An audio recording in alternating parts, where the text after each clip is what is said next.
কয়েকদিন ধরে যা ধকল গেল সেই কবে থেকে শুরু হয়েছে। আজ তো সারাদিন প্রায় যুদ্ধ গেল। ৩০০ লোক মতো খেয়েছে। নিমন্ত্রিত ছিল প্রায় 450। বাড়ি ভর্তি আত্মীয়স্বজন।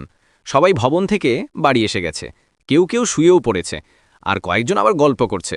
গিফট টিফট সব আনা হয়ে গেছে। বাকি সব ঝামেলাও মোটামুটি মিটে গেছে। ঘর বিছানা সব সুন্দর করে সাজানো হয়েছে। দায়িত্ব নিয়েছিল পিয়ালি, তিতলি, গৌরব, ওনা সবাই। সার্থক ঘরে ঢোকার আগে কিছু আত্মীয়স্বজন মস্করা করে গেল। কেউ বলল, আজ তৃতীয় বিশ্বযুদ্ধ। আবার কেউ বলল, কতবার করে বললাম নতুন খাট পাততে, পরে রিস্কি না হয়ে যায়। ওদেরকে তাড়িয়ে তারপর সার্থক এসে ঘরে ঢুকল। রাত প্রায় 2:30 বাজে। ঘরে একটা হালকা আলো জ্বলছে। ঘরে ঢুকেই দেখে শ্যামলী বিছানায় বসে আছে। সার্থকের দিকে একবার তাকিয়েই মাথা নিচু করল। সার্থক অবাক হয়ে বলল, এ কি, এখনো বসে কেন? শুয়ে পড়নি কেন? এত রাত হয়ে গেছে। শ্যামলী মাথা নিচু করেই বলল, না, আমি ভাবলাম আপনি আসেননি, একটু অপেক্ষা করি। মনে মনে ভাবল, কি অদ্ভুত এই মানুষটা। আজ ফুলশয্যা, এই ফুলশয্যার রাত নিয়ে বড় হবার পর থেকে কত রকমের গল্প শুনেছে, বান্ধবীদের মুখে, অন্যদের মুখে। এই রাত নিয়ে নারী পুরুষ উভয়ের মধ্যেই কত আকর্ষণ, কত রোমাঞ্চ, কত ভাবনা থাকে, কত পরিকল্পনা, কল্পনার জাল বনে মানুষ এই রাতকে নিয়ে। আর এই মানুষটা সে বলছে, শুয়ে পড়নি কেন? ঘরে বিছানায় অল্প বয়সী সুন্দরী নতুন বউ বসে আছে, আর মানুষটা এতটা নির্বিকার কিভাবে? তবে মানুষটার মধ্যে একটা অদ্ভুত ব্যক্তিত্ব আছে। এটা শ্যামলী অল্প কথাবার্তা আর অল্প মেলামেশার মাধ্যমেই টের পেয়েছে। তাই ইচ্ছে থাকলেও তুমি বলতে পারছে না, আপনি বেরিয়ে যাচ্ছে। সার্থক বলল, আমি আসিনি তাই অপেক্ষা? কেন? এত বছর বাড়িতে কি আমার জন্য অপেক্ষা করে তারপরে শুতে না তো? তাহলে আজকে কেন? ঠিক আছে, আমাদের মধ্যে একটা নতুন সম্পর্ক হয়েছে, কিন্তু তোমার তো আজকে কত ধকল গেছে, কয়েকদিন ধরেই যাচ্ছে। সেই সন্ধ্যার থেকে রাত পর্যন্ত এক জায়গায় বসে থাকতে হয়েছে, সেজে গুজে, এত গয়না পরে। আমি তো ঘুরে ফিরে বেরিয়েছি এদিকে ওদিকে। তারপর খাওয়ার পর তো এমনিতেই ঘুম পায় সবার, আর তুমি না শুয়ে বসে আছো। এটা তুমি ঠিক কাজ করনি। শুয়ে পড়ো, শুয়ে পড়ো। শ্যামলী একইভাবে মাথা নিচু করে বসে থাকে আর ভাবে, মানুষটা এমনভাবে বলছে যেন আমিই সব দৌড়াদৌড়ি করেছি, আমিই সব পরিশ্রম করেছি, আর নিজে পায়ের ওপর পা তুলে বসেছিল। অথচ শ্যামলী খুব ভালোভাবেই জানে সমস্ত ধকল বেছে এই মানুষটার উপর দিয়ে।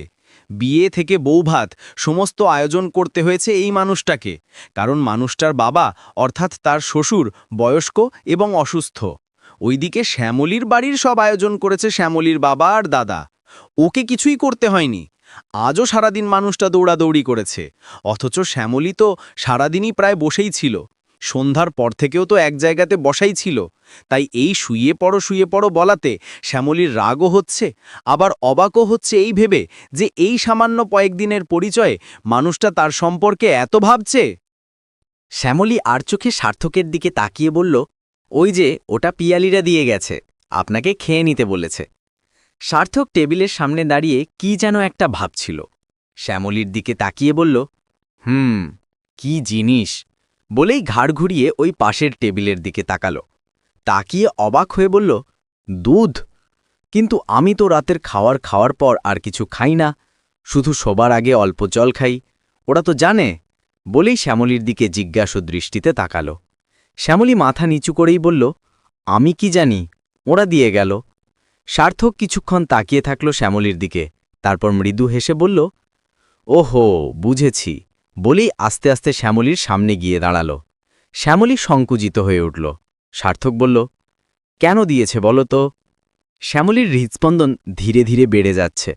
সার্থক একটু সামনে ঝুঁকে শ্যামলীর কানের কাছে গিয়ে আস্তে আস্তে বলল, যাতে আমি প্রচুর এনার্জি পাই। আর তারপর শ্যামলীর কান মুখ সব লাল হয়ে উঠছে, লজ্জায় বিছানার সাথে মিশে যেতে ইচ্ছা করছে।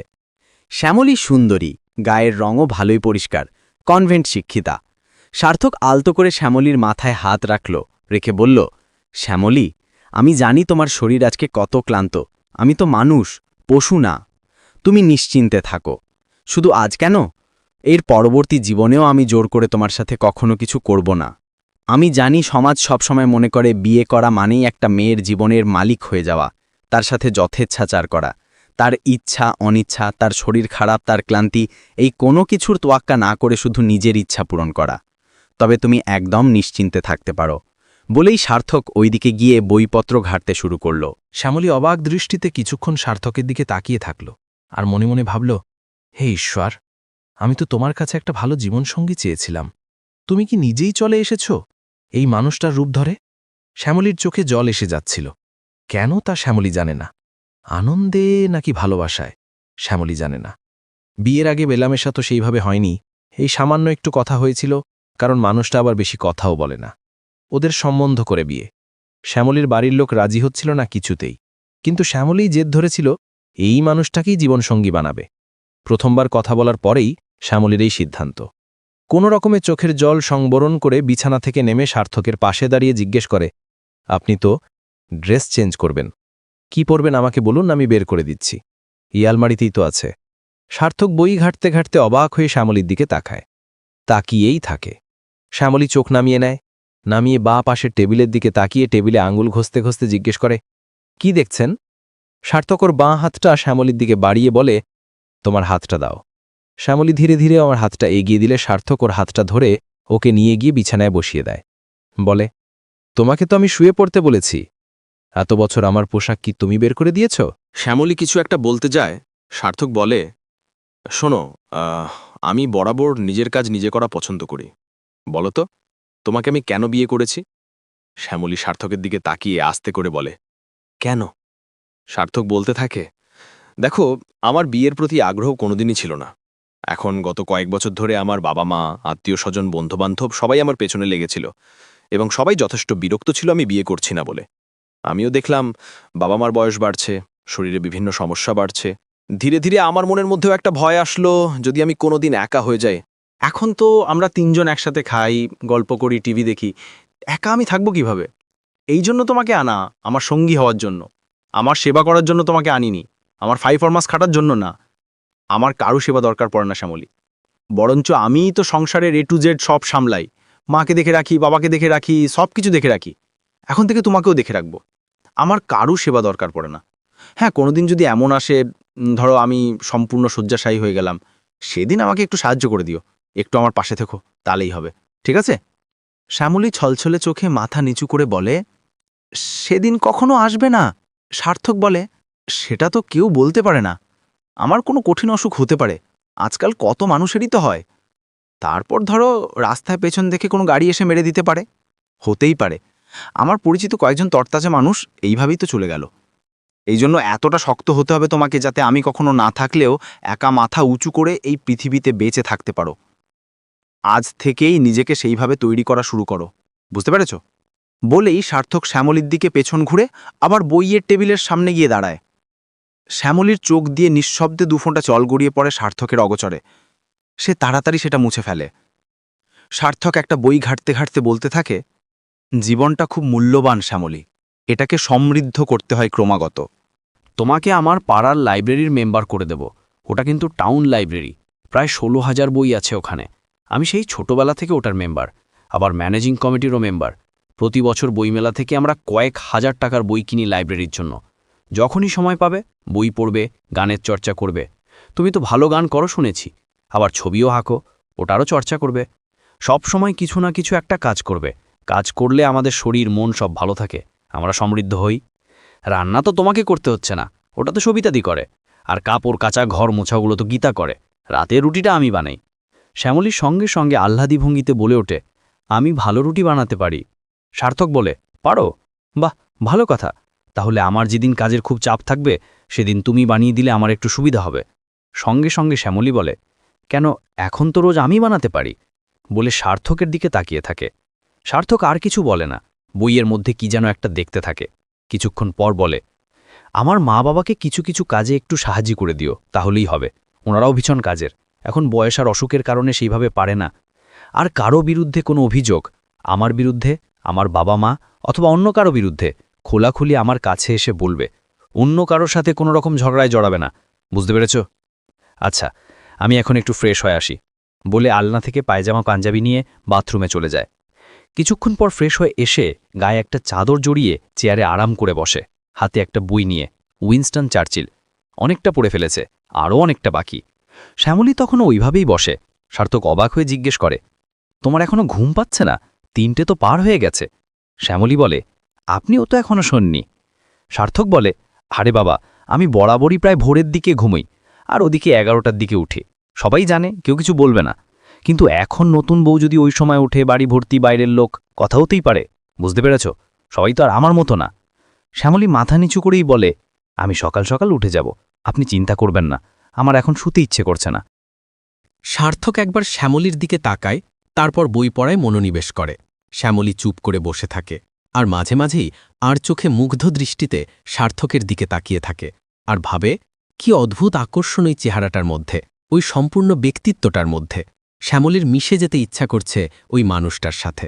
কিছুক্ষণ পর সার্থক বই থেকে চোখ তুলে শ্যামলীর দিকে তাকায়। শ্যামলী তড়িৎ গতিতে চোখ নামিয়ে নেয়। সার্থক বলে, আচ্ছা শ্যামলী। শ্যামলী বলে, তোমার কি এই বিয়েতে মত ছিল? শ্যামলী বলে, কেন? হঠাৎ এই প্রশ্ন করলেন কেন?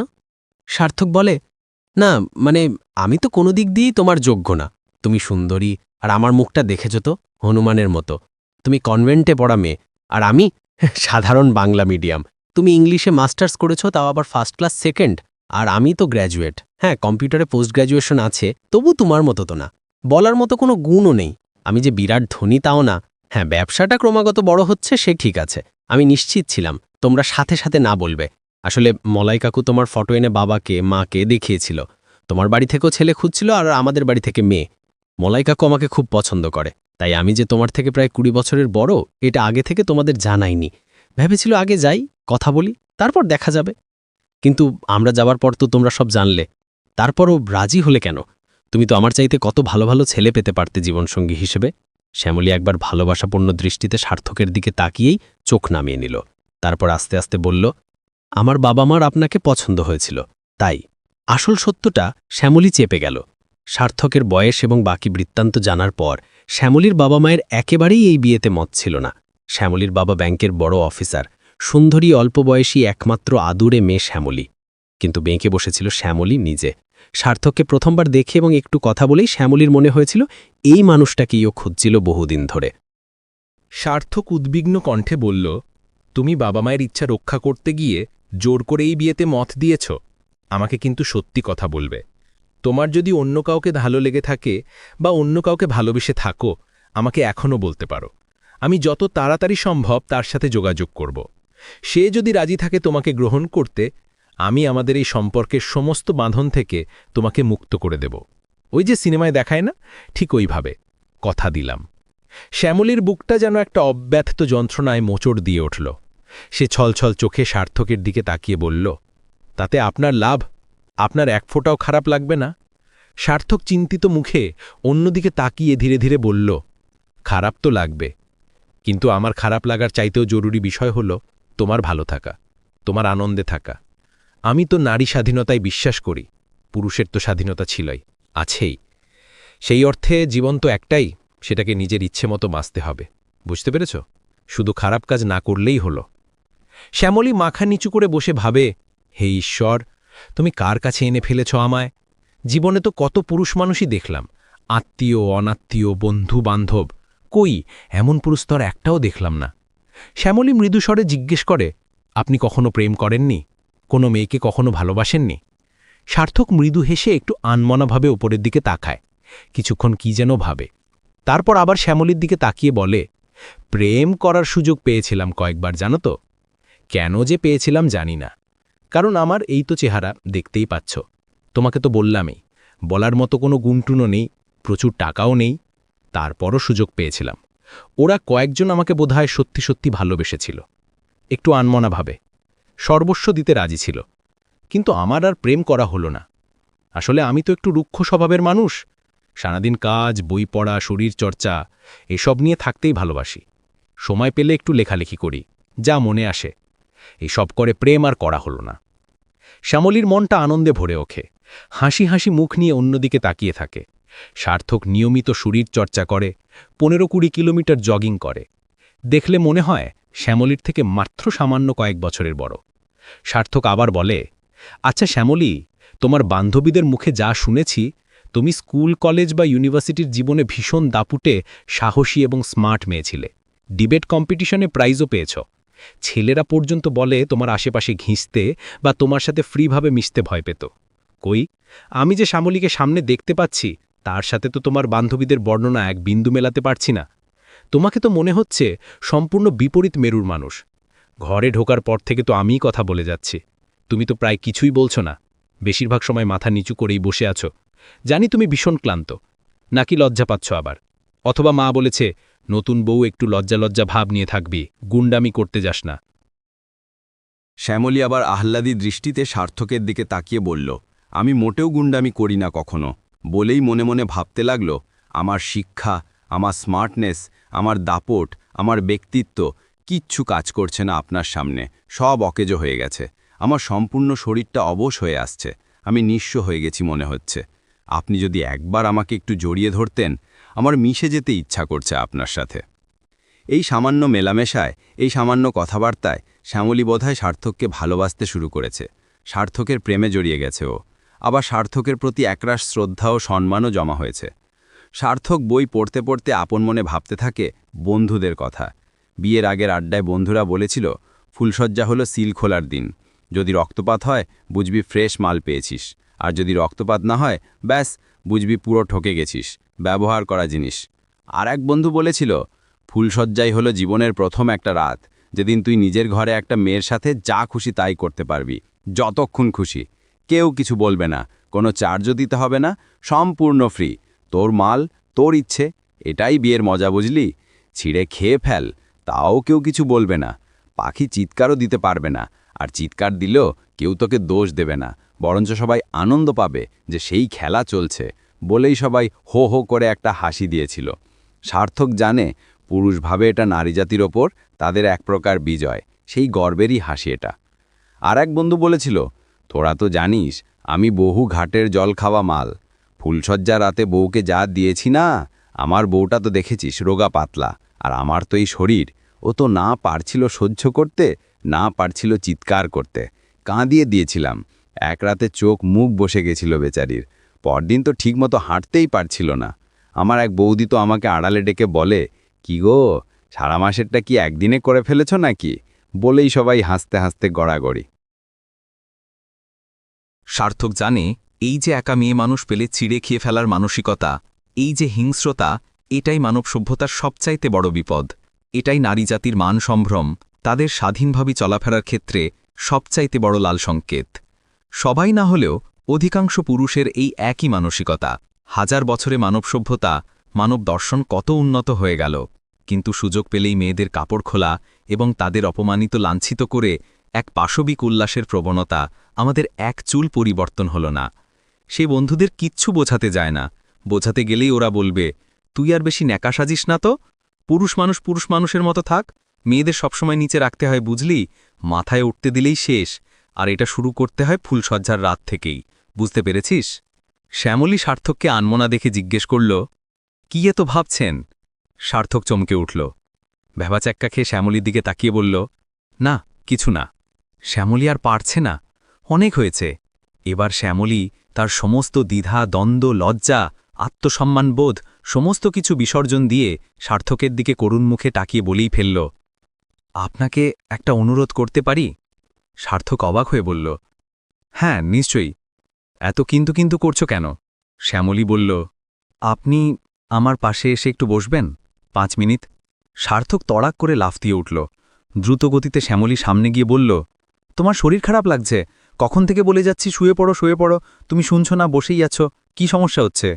শ্যামলী তার দিঘির মতো টানাটানা ছলছল চোখে সার্থকের দিকে তাকিয়ে বলে, আমার কিচ্ছু হয়নি, আপনি শুধু আমার পাশে একটু বসুন না কিছুক্ষণের জন্য।